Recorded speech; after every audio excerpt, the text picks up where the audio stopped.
Skip's Blue Jays clinch its first AL East title since 1993. What a time to be alive. Blue Jays have 47 wins post-All-Star break. It ties their franchise record with the 1989 team. The Yanks, however, are yet to clinch. They're 2.5 games back in the AL wildcard race. They conclude a series with Boston today before a 3-game series in Baltimore to finish the season. So, Skip, your Jays are in. Stephen A., your Yankees not yet, but there, of course, is still a chance. What do you have to say, Mr. New York? Well, congratulations to the Toronto Blue Jays organization. Go ahead, spit it out. Look, it's been 22 years. They had to get lucky sometime. Yeah. They got lucky because they got Tulowitzki. Obviously, the biggest deal was on July 30th when they acquired David Price. That was what turned this organization around. Their bats are lethal. Even though Tulowitzki has been out for several weeks, the bottom line is once they got Tulowitzki, they went on like a 13-14 game tier, really setting the tone. Batista and Donaldson are no joke. Having LaTroy Hoykins and those boys in the bullpen with David Price ultimately being acquired on July 30th turned this team around. But my Yankees, disappointing. Very, very disappointing. Steven Drew batting .201. That's what the games he played. Teixeira consistently and perpetually injured when it counts most. I don't know. I want to know. I would love somebody to show me the stat of the player who's been on the 15-day disabled list more times than Mark Teixeira. Because, I mean, you talk about, and he's such a nice guy. And, you know, he really contributes a lot, Skip, and heavily to the Major League Baseball RBI program, reviving baseball in the inner city. So I really appreciate the person that Mark Teixeira is. But they're paying him $180 million for a reason. And good Lord have mercy, he's never around when it counts. Got 31 home runs this year, but that's when he was around. Your leading home run hitter is Alex Rodriguez with 33. And remember, he was batting .277, but suddenly since the Toronto Blue Jays acquired their horses, this dude's batting average has dipped by 25 points to .252. And then you got Teixeira missing 50-plus games. You got Jacoby Ellsbury missing 50-plus games. I did not anticipate this. I thought they would be in the lineup. Stupid me. I thought that they would be ready to play. And I never thought that the Toronto Blue Jays would lose games. I just thought the Yankees would keep on winning. I didn't know that the Yankees were going to lose 3 straight to the hapless Boston Red Sox, which has happened over the last 3 nights. They're on the verge of getting swept by Boston right now with a damn playoff berth on the line. I can't believe it. I'm very disgusted by it, but there is still hope. I can have vengeance just yet.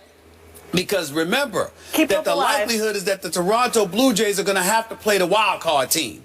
And the Yankees may be that team. Now, they've beaten the Yankees 13 out of 19 times. They've played them this year, and I get that. And the likelihood is that David Price will be the one the Yankees have to go up against. I get that.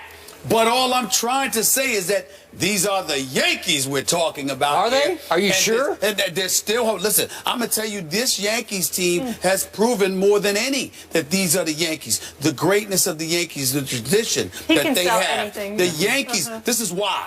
There is no Derek Jeter.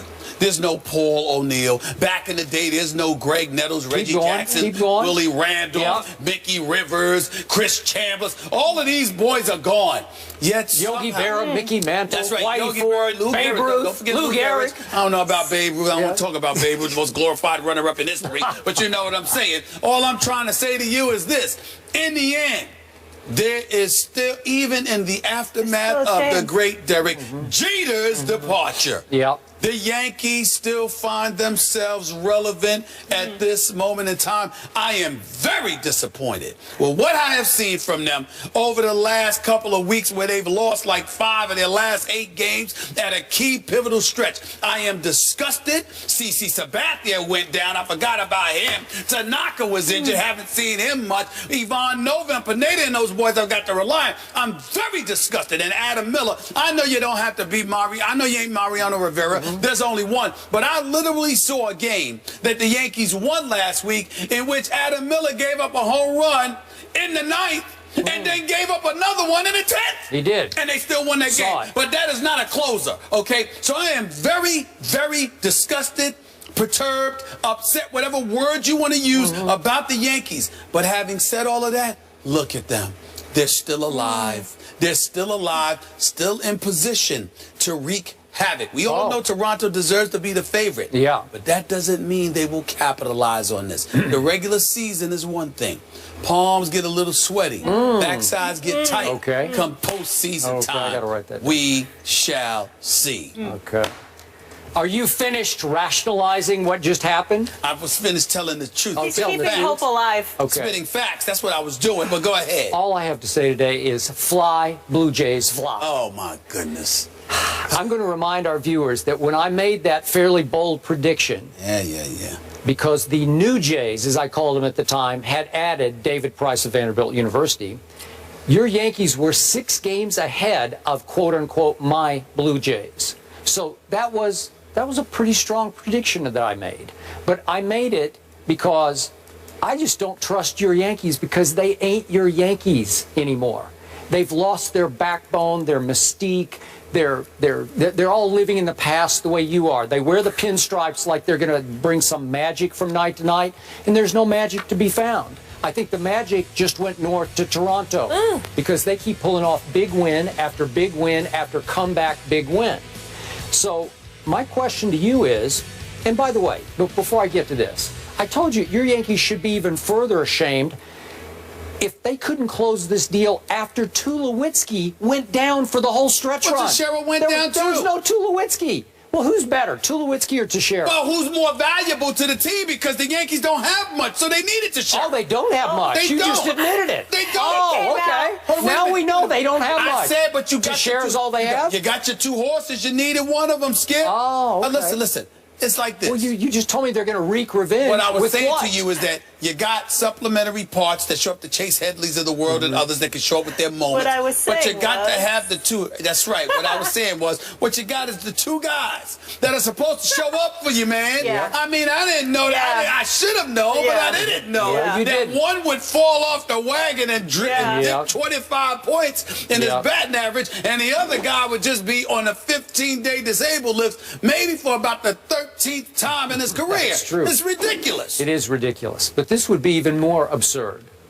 What if your Yankees miss the playoffs? Not just miss winning the division. What if it's impossible? It is still possible. That is sacrilegious. Let me ask you a question, oh Yankee seer that you are. What if your Yankees lose to those, to quote you, hapless Red Sox one more time tonight at Yankee Stadium, and then guess what? They have to go play a division rival in Baltimore. No cakewalks there, no done deals there for 3 more games. And meanwhile, what if the hottest team in baseball, the Angels, go to Arlington to play the Rangers, who have no incentive to play for whatsoever? And what if they sweep, the Angels sweep the Rangers in Arlington? Well, guess what would happen? We would have a tie, and you'd have to play a playoff game for the playoffs with the Angels. Are you sure that the hottest team in baseball couldn't beat your Yankees in a 1-game playoff? That could happen. I think it's feasible, actually. Actually, there's an even worse. There's a significantly worse scenario for me personally that you have not considered. Let's say, for example, that Toronto goes on a roll and they wipe out my Yankees. That's bad enough. But the way the Royals are looking right now, you know, Holland goes down. I believe it's Holland that's going to have the season in the surgery. Cueto has and really Cueto struggled. he's just dry. He's just falling off the map. Yep. And they would have home field advantage. Toronto would, even in a tiebreak, even if they had identical records, Toronto would have home field advantage against Kansas City. So they'd have home field advantage throughout the American League playoffs race. The team that's most suited to beat them may very well be the New York Mets. Oh, so that would be even worse for you. I'm a Yankee fan that would have Would you to start find to claim myself, the Mets? I would have to sit there and tell you that I think the Mets would beat Toronto, which would make my boy Jeff happy, but make me sick to my stomach. Because those are things that are sacrilegious. It's one thing to sit there and acknowledge that they're going to win, but I've heard you say so much about your Toronto New Jays that it is impossible for me to root for them because of you. Okay. So as a result of that, it would force me to root for the New York Mets, who I believe will beat the Los Angeles Dodgers, and who would have a very good chance of beating St. Louis, even with Wainwright coming back, because Yadier Molina has gone down, and I don't know how long is he going to be out. I don't know how long. I don't even know if he's going to be back. Can't lose him, because he's the one that stirs that cup and keeps those pitchers in check in St. Louis. So I would favor the Mets to win the NL pennant, which means they would meet the Blue Jays, and I would have to root for the Mets. You know who I favor to win the NL pennant to make you rest easier? I think it's going to be the year of the Cubs. Cubs are not doing it. Arrieta is no joke. By the way, I don't think he deserves the Cy Young. I think that should go to Greinke. Greinke. So Arrieta has been awesome and non-stoppable doesn't even begin in to the sum it up. second half. Okay. But Greinke has done what he has done all year long. I think he deserves it over Arrieta, my personal opinion. So Toronto's up 1 game on Kansas City in the AL, has home field advantage in the World Series. I do have a silver lining for you. If the Yanks win tonight and beat their nemesis, the Red Sox, it's win number 10,000. That's a milestone. 10,000? Yeah. That's living in the past. I feel good about that. So what? I mean, listen, I had your back. I was just trying to help you out there. See, people that are not accustomed to winning will bring up stats like that. Oh, okay. Me, what I lean on is the 27 World Series championships. Okay. That's what I lean. All right. That's what it's the 27 Listen, World in Series. Connecticut, we're going to get an independent team back, so I'm excited. But you've won one since 1999? Is that what it is? Will we win one every decade? How about that? Okay. How about The that? Panthers are only one of the early surprises this season at 3-0. So where does Cam Newton rank in the MVP race? We'll discuss that topic after the break.